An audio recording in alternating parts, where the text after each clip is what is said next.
Imagine standing at the edge of a cliff, balancing on two fingers. Not your hands, your fingers.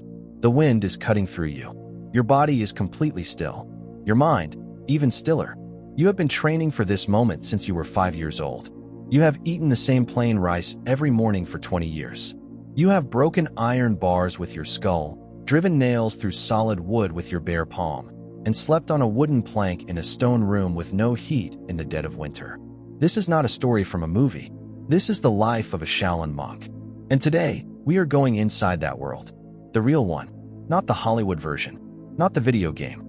The actual, ancient, almost unbelievable truth of what Shaolin is, where it came from, and what it means to live inside its walls. Stay with me, because some of what you are about to hear will completely change how you think about the human body, the human mind, and what is truly possible. Let us start at the beginning, the very beginning. The year is 495 AD. China is in the middle of the Northern Wei dynasty, a period of fragmented kingdoms and constant warfare. In the heart of the Song Mountains in Hunan Province, a Buddhist temple is built. It is called Shaolin. The name means, roughly, young forest, a reference to the woods surrounding the mountain where it stood. For the first few decades, it is just a temple. Monks come to study Buddhist scripture. They meditate. They live quietly. Nothing unusual. But then, something changes everything. Around the year 527 AD, a monk arrives from India. His name, in Sanskrit, is Bodhidharma. The Chinese called him Damo, and he was nothing like the monks already there. According to legend, and this is where history blurs into mythology in the most fascinating way, Damo arrived at the temple and was refused entry by the abbot, who did not believe his teachings were worthy. So what did Damo do? He walked to a nearby cave, sat down facing the wall, and meditated. For 9 years. 9 years. Sitting, facing a rock wall. The story goes that he stared so intensely and for so long that his shadow was burned permanently into the stone. That cave still exists today in China. People visit it. The shadow imprint, whether real or legend, is still there. When Damo finally emerged and entered the temple, he found the monks in terrible physical condition. Years of sitting and meditation and studying texts had made their bodies weak. They were falling asleep during prayers. They could barely function. So Damo did something that no spiritual teacher had done before. He created a series of physical exercises designed to strengthen both the body and the mind simultaneously. These exercises are said to be the earliest root of what would eventually become Kung Fu. He combined the stillness of Buddhist meditation with the power of physical movement, and in doing so, he planted a seed that would grow into one of the most remarkable martial traditions the world has ever seen. Now, historians debate how much of the Damo story is literal truth and how much is symbolic legend. Some scholars argue that Kung Fu likely evolved from military training techniques that predate Damo by centuries. But what is certain is this: the Shaolin Temple became the place where all of these threads came together, where spirituality and combat fused into something unique. And what grew from that fusion would reshape the history of China. Here is something most people do not know. Shaolin monks were, for a long period of Chinese history, warriors. Not just philosophers with good punching technique. Actual soldiers. Mercenaries, in some cases. Sanctioned military forces. During the Tang dynasty in the early 600s AD, a group of Shaolin warrior monks helped the future Emperor Li Shimin defeat a rival warlord. The battle was desperate. The monks arrived, turned the tide, and the victory secured what became one of China's greatest dynasties. As a reward, the emperor granted the Shaolin Temple special imperial privileges, including the rare right for monks to eat meat and drink wine, a massive exception to Buddhist tradition. He also granted them the right to train in martial arts openly. This is the moment Shaolin went from a religious community with some fighting training to an officially recognized warrior institution. Over the centuries that followed, Shaolin monks fought in dozens of military campaigns across Chinese history. They were called upon during dynastic wars, during pirate invasions along the coast, during rebellions. There are records from the Ming dynasty of Shaolin monks being deployed to fight Japanese pirates who were terrorizing coastal villages. The monks were considered among the most elite fighters available. Think about that. These were men who had taken vows of nonviolence, who prayed for the liberation of all living beings. And yet, when the country needed them, They picked up staffs and went to war. That tension between the Buddhist commitment to peace and the physical reality of violence is something Shaolin philosophy wrestled with for centuries. And the answer they arrived at is surprisingly nuanced. In Shaolin teaching, the purpose of martial training is never aggression. It is discipline. It is protection. And at its deepest level, it is a path to enlightenment. The idea is that by mastering the body completely, you begin to understand the nature of the mind. Violence is the last resort, not the first. Let us talk about the training, because this is where things get truly extraordinary. A young novice at the Shaolin temple begins training sometimes as early as age 4 or 5. In traditional periods, children were often brought by their families, or they arrived as orphans. The first years are not about fighting at all. They are about conditioning, about breaking the body down and rebuilding it from scratch. Wake up time, for in the morning, every morning, no exceptions. The day begins with 2 to 3 hours of meditation before the sun rises. Then comes physical training. Stretching routines so extreme that after months of practice, monks can perform full splits in any direction, extend their legs above their heads, and rotate their joints in ways that would send a normal person to a hospital. The Shaolin system of training is called Gong Fu, which means, literally, skill acquired through time and effort. The English word Kung Fu comes from this, and it is worth pausing on that definition because it tells you everything. Kung Fu is not a fighting style. It is the concept of mastery itself. You can have Kung Fu in calligraphy, in cooking, in medicine. Kung Fu means you have put in the time. You have earned the skill. In martial training, that time is measured in years of repetition, so relentless it reshapes the body at a structural level. There is a training method called iron palm, in which monks strike buckets of iron pellets hundreds of times every single day. At first, the hand bleeds. Then it calloused. Then, over years, the bones themselves densify, and the hand becomes something like a weapon made of stone. There are documented cases of Shaolin monks who could break stacks of bricks with a single palm strike and feel nothing. There is Iron Head, where the skull is conditioned through progressive impact training until monks can shatter concrete blocks with their foreheads without injury. There is Iron Shirt, a practice of tightening the muscles and fascia so completely during a strike that the body can absorb blows that would cripple an untrained person. There are records of masters who could have heavy iron rods broken across their stomachs while standing completely relaxed. But here is what the movies almost always get wrong. The most feared techniques were never the spectacular ones. They were not the flying kicks and spinning leaps. The most devastating Shaolin techniques were small, precise, and invisible to the untrained eye. Strikes to pressure points along the body's meridian lines, the same pathways that Chinese medicine has mapped for thousands of years. Techniques so specific that a single finger jab to the right spot at the right angle could temporarily paralyze a limb, disrupt breathing, or in the most extreme cases, cause delayed internal damage that would not manifest until days later. These were called the dim mak techniques in some traditions, the so-called death touch. And while the more dramatic legends around them are almost certainly exaggerated, the underlying principle, precise impact to neurological and vascular structures, is something that modern medical science actually supports. You do not need mystical power. You need extraordinary anatomical knowledge and perfect precision. And Shaolin monks spent decades developing exactly that. Now let us talk about the philosophy, because without it, the training is just violence with good branding.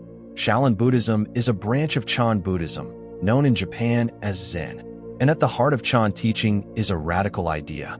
Enlightenment is not somewhere else. It is not in a scripture. It is not waiting for you after death. It is here, right now, in this moment, in this breath, in this movement.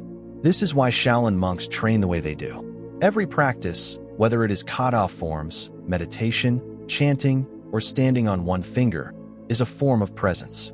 An exercise in bringing the full weight of consciousness to this single moment. The legendary masters did not see a separation between their morning meditation and their afternoon combat practice. Both were the same thing. Both were the path. There is a famous Zen saying that applies perfectly to this. Before enlightenment, chop wood, carry water.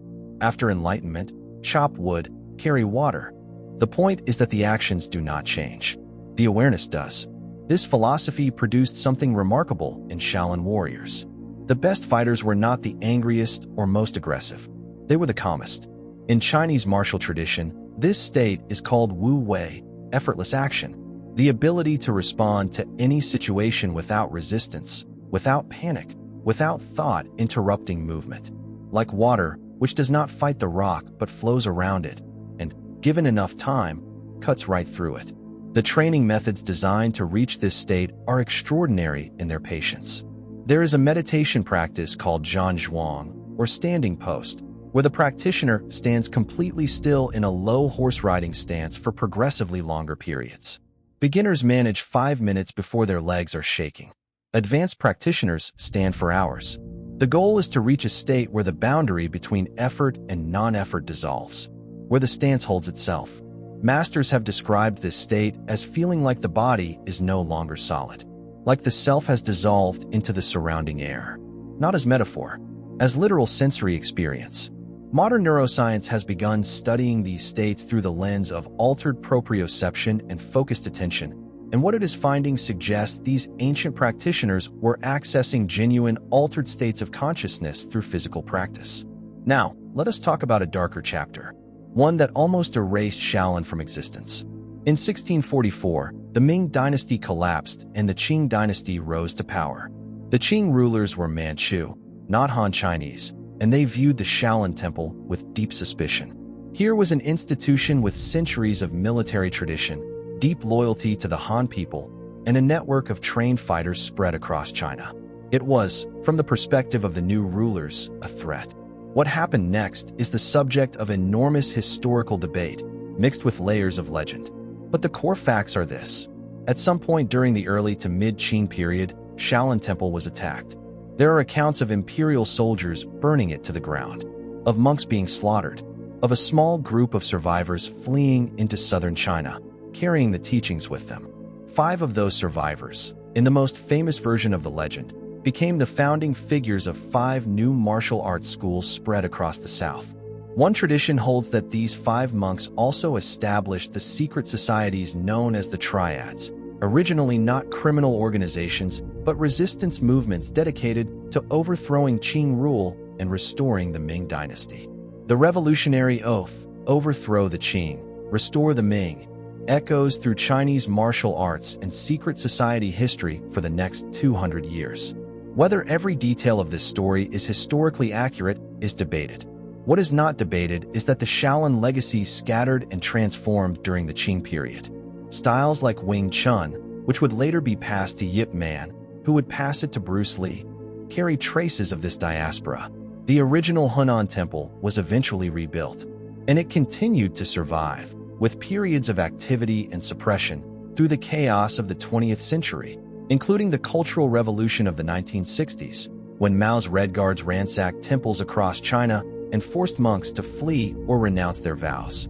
Today, the Shaolin Temple is still standing, still training, still burning incense in front of 1,000-year-old statues, still waking at 4 in the morning.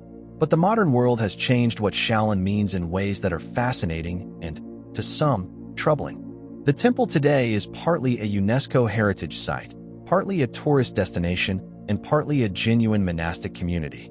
Millions of visitors come every year. There are Shaolin performance troupes that travel the world putting on acrobatic demonstrations. There are Shaolin-branded schools in dozens of countries. The current abbot, Shi Yongxin, has become a polarizing figure. He has been called the CEO monk by Chinese media. Under his leadership, the temple has aggressively protected the Shaolin brand, trademarking the name, licensing commercial ventures, and building a global empire of affiliated schools and products. Critics say he has turned a sacred institution into a business.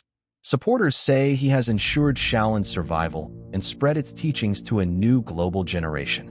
But beneath the tourism and the branding, there are still monks in the mountains above the main temple who train the old way, who wake before dawn, who spend years mastering single movements, who hold the thread of something that has been passing from teacher to student for 15 centuries. And that matters, because what Shaolin represents, in its purest form, is a counterargument to the modern world. We live in a time of instant results, of attention spans measured in seconds, of shortcuts and hacks and optimization. Shaolin says, some things cannot be rushed. Some truths only reveal themselves after years of patient, devoted, relentless effort. The body is not a problem to be solved. It is a temple to be cultivated.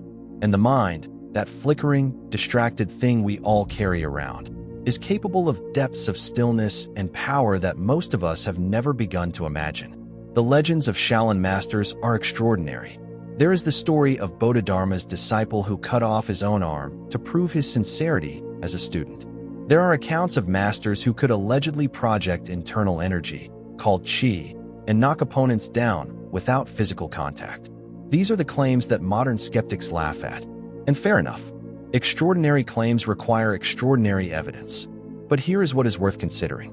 Even if you strip away every legend, even if you discount every story of superhuman feats, what remains is a tradition that has produced human beings of genuinely exceptional physical and mental capability, verified by independent observers across centuries and confirmed in modern athletic and neurological research.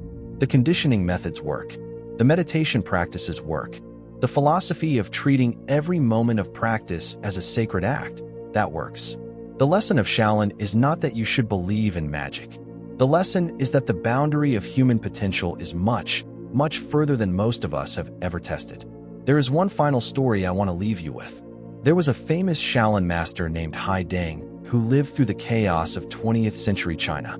He survived war, revolution, the destruction of temples, decades of forced silence during the Cultural Revolution when practicing martial arts was forbidden. He practiced in secret.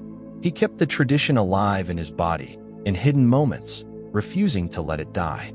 When China opened again and Kung Fu was permitted once more, Hai Deng was in his 60s. He emerged and demonstrated his lifelong art. His signature technique was a two-finger handstand. Not a full handstand on two hands. A handstand balanced on two fingers. He performed it for crowds. It was not performance. It was testimony. Evidence of what a human being can achieve when they commit their entire life to a single discipline without wavering. He had kept training when training could get him killed. He had chosen this path not because it was easy or rewarded or recognized, but because it was, in some deep sense, who he was. That is the spirit of Shaolin. Not the movies, not the merchandise, not the flying kicks. The spirit is this: decide what is worth your entire life. Then give it your entire life. Every morning, without exception, until the shadow of your practice is burned into the stone of the world. The monks are still up there in the mountains above Hunan. Right now, as you watch this, someone is standing in a horse stance in the cold air before dawn, counting breaths, holding still, going deeper. 15 centuries of continuity. One thread from master to student, carried through war and fire and revolution and the modern world. And somehow, it is still here. Think about what you are willing to give 15 years to. Even 1 year. Even one single morning of real, undivided effort. Maybe that is the real secret the monks have been keeping all along. If this video made you see the world a little differently, or made you want to go deeper into history and hidden human potential, then subscribe. There is so much more waiting for you. Hit the bell. Leave a comment telling me which part of this story surprised you most. I will see you in the next one.